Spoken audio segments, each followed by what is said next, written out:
এই বছর তারাবির জন্য আমাদের মসজিদে ভুলবশত এমন একজন হাফেজ সাহেবকে বাছাই করা হয়েছে, যার সাথে কিনা দিনরাত 24 ঘন্টায় 8 থেকে 10টা জিন সবসময় হাজির থাকে। ওনার সাথে থাকা জিনগুলো দিনের বেলায় বিভিন্ন হাস্যকর কাণ্ড ঘটিয়ে থাকে, কিন্তু রাতের বেলা ওনার সাথে সেই জিনগুলো কেমন আচরণ করে সেটা দেখার জন্য আমরা তার ঘরে একটা হিডেন ক্যামেরা লাগিয়ে দিয়েছিলাম। চলুন এবার দেখা যাক ওনার সাথে রাতের বেলা কি কি ঘটে। শুরুতেই আপনারা দেখেছেন জানালাটি কেমন ভয়ঙ্করভাবে খুলে গিয়েছিল।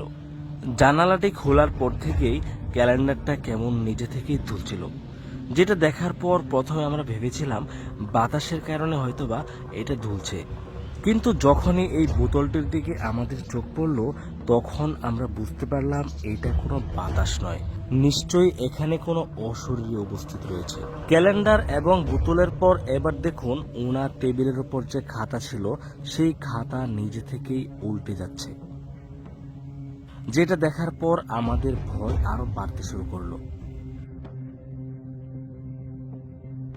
এখানে একটা বিষয় ভাবার মতো, হাফেজ সাহেব যখনই নড়ে উঠছেন ঠিক তখনই ঘরের বাকি জিনিসগুলো নড়াচড়া বন্ধ করে দিচ্ছে।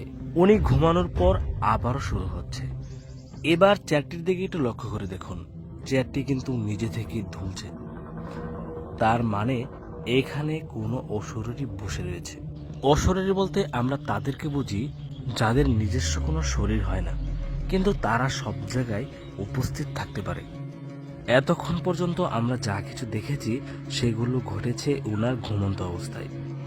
হঠাৎ ওনার ঘুম ভেঙে যায়, তখন বাজে রাত 1:25।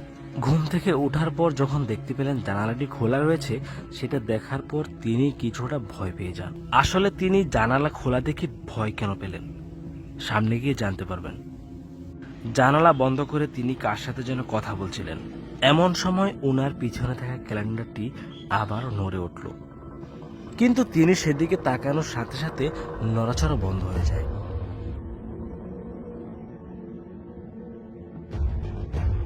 তিনি মনে হয় কোনো দোয়া কালাম পড়ে সেই ক্যালেন্ডারটিকে বন্ধ করে দিয়েছেন। ওনার হাত যখন ক্যালেন্ডারে, তখন পিছন থেকে আবারও সেই বোতলটি কাঁপতে শুরু করলো। তিনি বোতলটি দেখার সঙ্গে সঙ্গে কিছুটা অবাক হয়ে যান এবং আবারও সেই দোয়া কালাম পরে বোতলটিকে বন্ধ করে দেওয়ার চেষ্টা করছেন। ওনার সাথে আমরা কথা বলে জানতে পেরেছি ক্যালেন্ডার, বোতল, খাতা এবং চেয়ারে প্রত্যেক জায়গায় একটা করে জিন উপস্থিত ছিল। সেই জিনগুলো আমাদের ক্যামেরায় রেকর্ড হয়নি, এমনকি খালি চোখেও আমরা এগুলো দেখতে পাই না। এ পর্যায়ে ওনার সাথে এমন কিছু ভয়ঙ্কর ঘটনা ঘটে যাবে যেগুলো মুখে বলে বোঝানো সম্ভব না। আপনারা ভিডিওটি না টেনে দেখতে থাকুন। তিনি ফোন করে তার বর্তমান অবস্থা কোনো একজনকে জানাচ্ছেন। ফোনে কথা বলা শেষ করেই তিনি বিছানায় গিয়ে ল্যাপ মুড়ি দিয়ে শুয়ে পড়েন। তিনি শোয়ার সাথে সাথে ঘরের ভিতর শুরু হয় বিভিন্ন রকম জিনের তাণ্ডব। এভাবে প্রায় 1 ঘন্টা সময় পার করার পর তিনি উঠে বসেন। তিনি ভেবেছেন এতক্ষণে হয়তোবা ঘরের পরিবেশ স্বাভাবিক হয়ে গিয়েছে, কিন্তু না, উনি সম্পূর্ণ ভুল ভেবেছেন। উনি ওঠার সাথে সাথে আবারও সেই ভয়ঙ্করভাবে ঘরের জানালাটি খুলে যায়।